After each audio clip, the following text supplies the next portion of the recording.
En el origen de todo está el tronco, la figura de Francisco de Asís, de la cual van saliendo distintas ramas con una interpretación, diríamos, un poco distinta al carisma que Francisco quiso infundirle a su fraternidad. Todos aquellos que querían seguirlo se unían a él para vivir el Evangelio, siendo obediente a la Iglesia.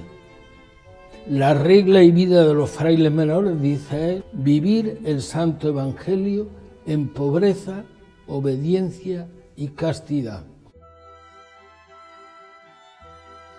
San Francisco de Asís ha sido fruto de múltiples opiniones que ya se dejaban entrever aún en vida de Francisco. La primera orden que fundó atravesó periodos en los que un grupo de hermanos inspirados por el ideal de pobreza radical y evangélica iniciaron movimientos de reformas frente al ideal franciscano, dando origen a diversas ramas, llegando a la división de la orden en dos con el Papa León X. El Papa León X escribe la bula Ite Vos para poner un poco de paz entre estas dos corrientes. La corriente, diríamos, conventual, que favorece o desea o quiere vivir en grandes conventos, con grandes bibliotecas, con grandes libros para poder estudiar mejor, y la corriente que quiere vivir pobremente el Evangelio, viviendo como Francisco, en cueva y a la buena de Dios. Solamente él dice en su regla que cuando de su trabajo no tuvieran lo necesario para comer y poder vivir, entonces recurran a la limosna, ¿eh? Y de esto tenemos un ejemplo grande cercano a nosotros de santidad y de verdad, que es Fray Leopoldo de Alpandeire, ¿no? Al ir creciendo el movimiento franciscano, suceden ciertas tensiones. Esta tensión sigue creciendo hasta el siglo XVI y entonces hay una efervescencia grande por querer volver a vivir el ideal franciscano tal como lo vivió Francisco, sin glosa, es decir, sin ningún privilegio, sin ninguna interpretación, sino al pie de la letra. Vivir el Evangelio en pobreza, castidad y obediencia. Y esto es lo que da origen a la Reforma Capuchina. La llegada a España tiene lugar que los frailes, una vez que se funda la Orden Capuchina, comienzan a extenderse, pero el Papa prohíbe que traspasen los Alpes. No se puede fundar fuera de Italia. Se sirvieron de una estrategia que Álvaro de Bazán, que había sido entonces elegido capitán general de la Armada, que estaba en Nápoles, se dirigió a Sixto V y le pidió privadamente que los capuchinos pudieran venir a España. Se constituye una provincia que se llama la provincia de Castilla. De la provincia de Castilla se subdivide en una custodia que se llama la custodia de Andalucía, de la cual, a la cual hacen que para tener cuerpo, diríamos, jurídico, etcétera, le dan 5 conventos, ¿no? Y con eso comenzó la marcha de la provincia de Andalucía. El convento o el lugar donde nos encontramos, que es el convento de hermanos menores capuchinos Santa Justa y Rufina con Divina Pastora, es de 1627, pero el lugar tenemos que remontarnos al siglo III, porque desde ese momento tiene también su propia historia y para la ciudad de Sevilla es muy interesante. Para mí hay una gran identificación y simbiosis entre los capuchinos y Sevilla. de forma que el convento de Sevilla es totalmente sevillano. Los que estamos aquí somos andaluces la mayoría, nos sentimos totalmente identificados y creemos que no solamente hemos hecho un gran papel en el pasado, lo seguimos haciendo en el presente.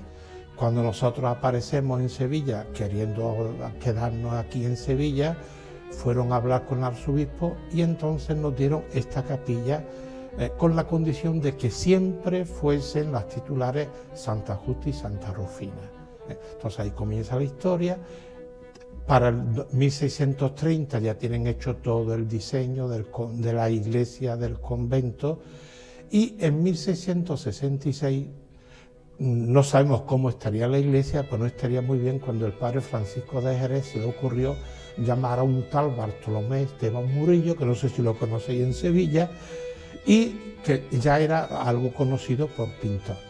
Vino, vieron la iglesia, hizo la primera etapa, que era todo el altar mayor. Después el padre Francisco de Jerez lo hicieron definidor general, se fue a Roma y Antonio de Antoarroa continuó. Y entonces le encargaron a Murillo el resto de los altares. Murillo estuvo entonces 4 años viviendo con su, digamos así, con sus oficiales en el convento.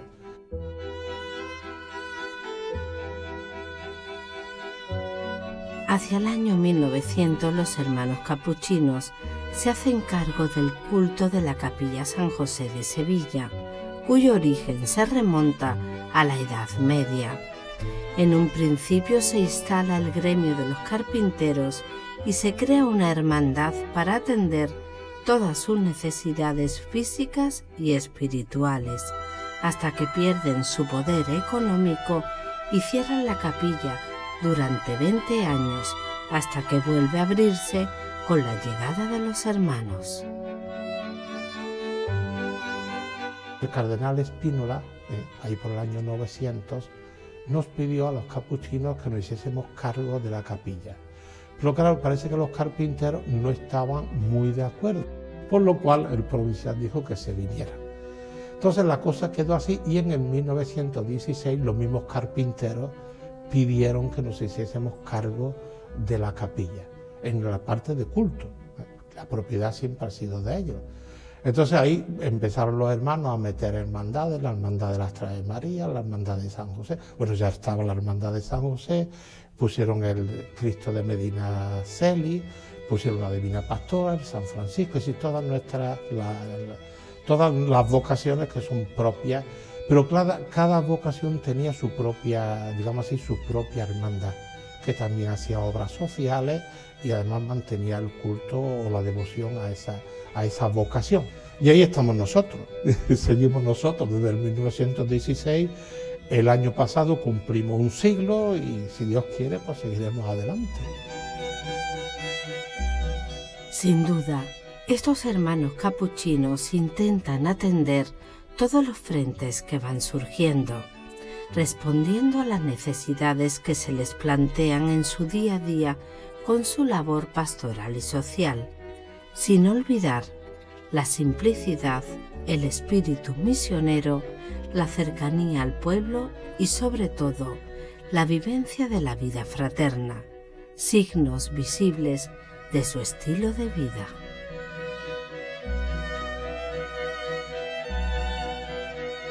Bueno, pues estamos como todas las congregaciones, muy mayores, todos con el carnet, ya comienzan las goteras, pero en fin, nos resistimos y seguimos para adelante. No hay vocaciones o hay contaditas, claro, todo eso para la mucha actividad que tenemos no se llega, el refuerzo no llega a tiempo. La vida de los religiosos entonces, a pesar de toda la actividad que tenemos, claro, si no mantenemos nuestro espíritu, poco a poco nos iríamos, digamos así, diluyendo. Entonces la oración comunitaria se mantiene, las reuniones comunitarias las mantenemos, las comidas en común igual, es decir, todo aquello que mantiene la vida comunitaria, porque nosotros es fundamental. Los tiempos han cambiado.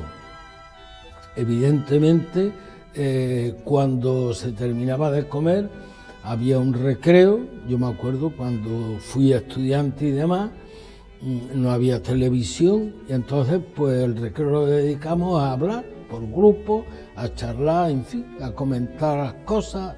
Hoy, ¿qué sucede? Pues que diríamos ahí a lo mejor un elemento que distorsiona un poco esta vivencia de la fraternidad, esta armonía o este afecto, esta estima de uno hacia otro, por la televisión, que distorsiona mucho, ¿no?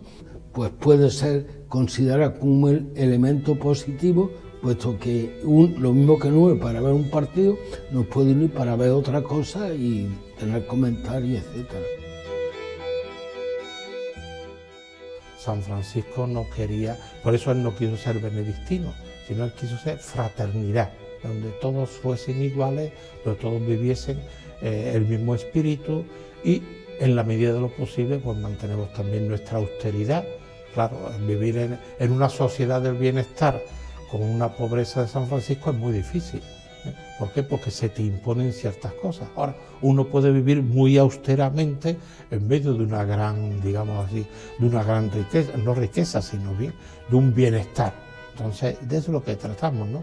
Que la pobreza hoy día sea utilizar lo menos posible, lo más adecuadamente posible y solamente lo necesario. ¿Para qué queremos acumular muchas cosas que en definitiva son estorbos y son obstáculos, ¿no? La pobreza es una liberación, ¿eh? La pobreza es una liberación. Entonces, utilizando lo mínimo necesario, te sientes totalmente libre, ¿no? Sobre todo en nosotros que te pueden trasladar. Hoy estás aquí en Sevilla, mañana que tenemos capítulo en abril, puedes aparecer por San Sebastián, o por Salamanca, o por Valencia, y esa es nuestra vida, la itinerancia, ¿no? Si volviera a nacer, volvería a hacer lo que he hecho hasta ahora. O sea, no estoy arrepentido nada de ninguno de los pasos que he dado en la vida, ¿no? Ha habido de todo, como en la vida de toda persona, ¿no? Momentos mejores y momentos peores, momentos más alegres y momentos menos alegres, ¿no? Por ejemplo, uno de los que pueden generar, diríamos, un poco de distorsión en la vida de uno, que ahora hay capítulos que a uno lo pueden trasladar. Esto exige también una cierta disponibilidad por parte del que es trasladado, porque en su día pues prometió ser obediente, ¿no? Y la obediencia es algo pues que cuesta, lógicamente, ¿no? Pero vamos, yo estoy muy feliz de haber vivido lo que he vivido y de haber sido capuchino.